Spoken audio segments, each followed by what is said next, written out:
Saya ajak lihat kotak-kotak ini aja. Ini kita akan bicara tax gap. Tax gap itu adalah selisih antara potential revenue sama actual revenue. Itu ada gap. Dan gap itu ada dua. Yang merah itu adalah compliance gap. Dan yang hijau ini adalah policy gap. Jadi ternyata membuat kebijakan itu juga kontribusi terhadap ketidakmampuan mengumpulkan penerimaan negara. Yang sebelah kanan ini, policy gap ini studinya World Bank yang melakukan dari tahun 2016 sampai 2021 Pak, selama 5 tahun, tapi cukup untuk memberikan indikasi bagaimana perkembangan tren di tempat kita. Lihat policy gap itu rata-rata itu adalah 398 triliun per tahun. Karena kesalahan policy. 1 tahun revenue foregone 398 triliun. Tahun 2022 menjadi 450 triliun. Bayangkan itu. Dan dari sini kita lihat ke bawah ini Pak ya. Ada tadi yang disampaikan oleh Pak Bimo, disebut sebagai tax expenditure sebesar 306 triliun.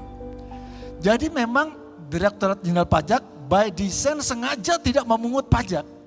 Untuk memberikan fasilitas, memberikan insentif, itu nilainya 306 triliun.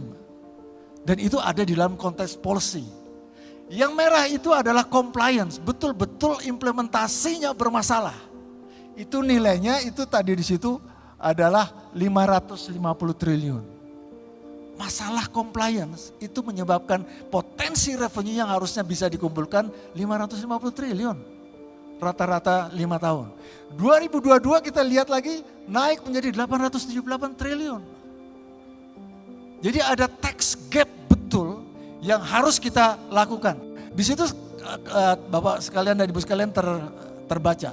Kalau kita melihat, kita bicara mengenai yang namanya efisiensi Pak. Ya, efisiensi itu nanti kita lewat aja yang kedua deh. Yang kedua lanjut supaya lebih jelas. Yang kedua. Oh bisa. Nah ini collection efisiensi yang saya maksudkan tadi. Kita lihat di situ untuk PPN itu adalah 52,6% dari potensi yang ada yang bisa dikumpulkan 52,6%. Dari pajak perseorangan badan itu besarnya 42% dari potensi yang ada. Artinya kalau kita care, kita mau address betul-betul tax gap ini, kita bisa meningkatkan existing revenue 2 kali lipat. Kalau memang mau betul.